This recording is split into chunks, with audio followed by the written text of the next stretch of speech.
Tonight, when the sun goes down, you're going to flip a switch.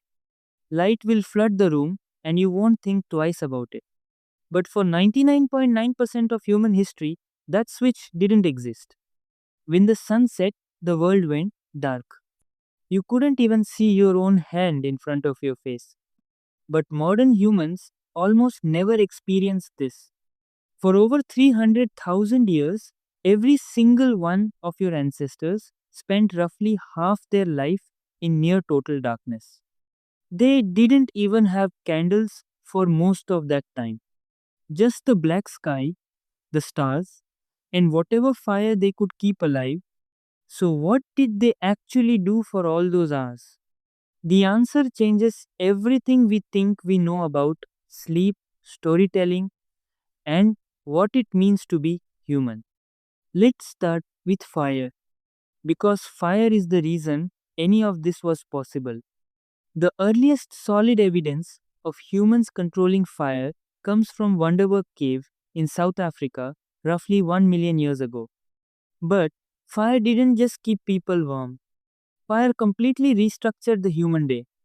Before fire, our ancestors were like every other primate.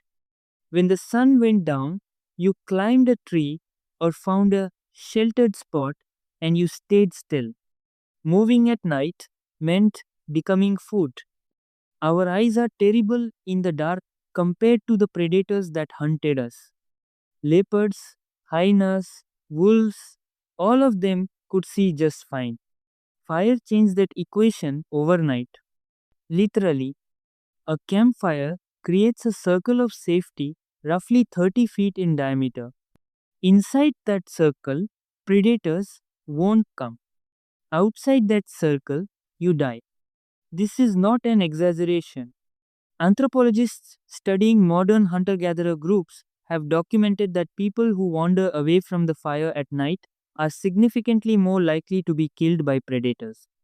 Even today, but here's what's fascinating, fire didn't just protect humans at night, it gave them something they'd never had before: extra hours. Think about this. Before fire, the useful day ended at sunset. That's maybe 12 hours in summer, as few as 8 inches winter. Fire suddenly added 2 4 usable hours to every single day. But over thousands of generations, those extra hours changed our species. In 2014, anthropologist Polly Wiesner published a study in the Proceedings of the National Academy of Sciences. She spent years recording conversations among the Jew/Wansi Bushmen of the Kalahari Desert, one of the last groups on Earth still living something close to the original human lifestyle. She found was striking.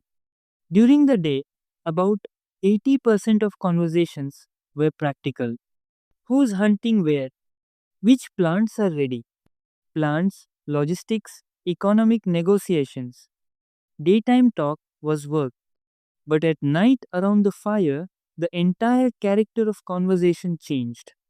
At night, 81% of conversations were stories, tales of people in distant places, adventures, myths about the origins of the world, jokes that made the whole camp laugh. Wiesner argued that fire-like conversation is where human culture was born. The campfire was the original theater, the original classroom, the original church. It's where humans learn to think beyond the immediate present and imagine things that don't exist yet. It's where we became us. But the night wasn't just about stories around the fire. There was something else happening, something that scientists only rediscovered in the last 30 years. You were not designed to sleep the way you sleep right now. In 2001, historian Roger E. Kirch published a paper that changed sleep science. He had spent 16 years digging through historical records and he found something nobody expected. Over 500 references spanning centuries. All of them mentioned the same thing: first sleep, and second sleep.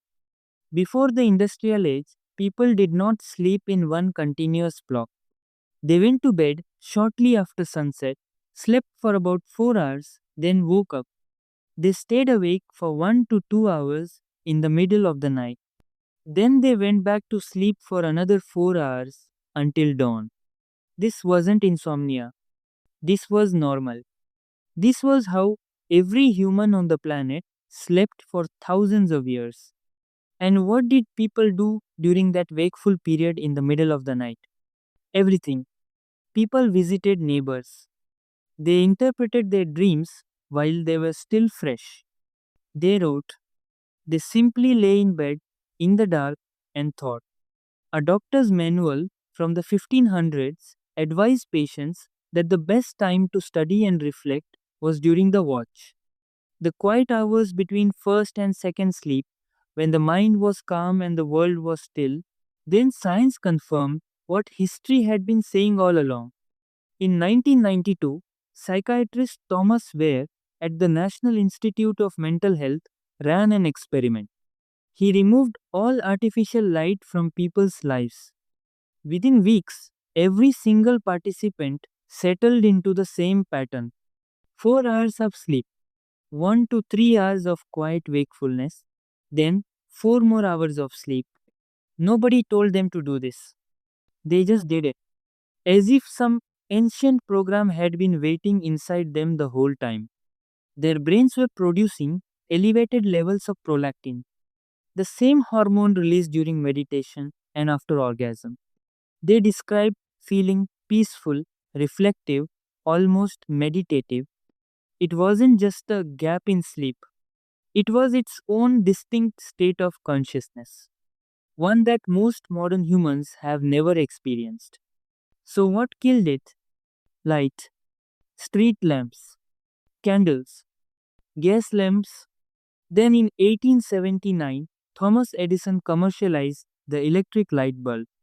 And within a generation, the night as humans had known it for 300,000 years was gone.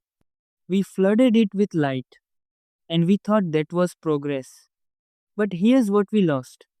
Modern humans are exposed to artificial light an average of 7 to 8 hours after sunset. This light suppresses melatonin. It fragments your sleep. It disrupts the circadian rhythm that evolved over millions of years. We didn't just change when we sleep. We eliminated an entire phase of human consciousness. Instead, we have insomnia, and we treat it like a disorder. But what if it's not a disorder at all? What if waking up at 2 a.m. and lying there in the dark isn't your body malfunctioning? What if it's your body remembering what it was built to do? For 300,000 years, your ancestors lived in a rhythm modern science is only beginning to understand. They gathered around fires and told stories that built civilizations. They slept in two phases with a window of quiet reflection in between. They lived in darkness so complete that the Milky Way was just the sky. And every night, when they woke in the dark between first and second sleep, they lay there in silence and thought about their lives, their dreams, and the world they would wake up to in the morning. We traded all of that for a light switch. And most of us never even knew it was gone.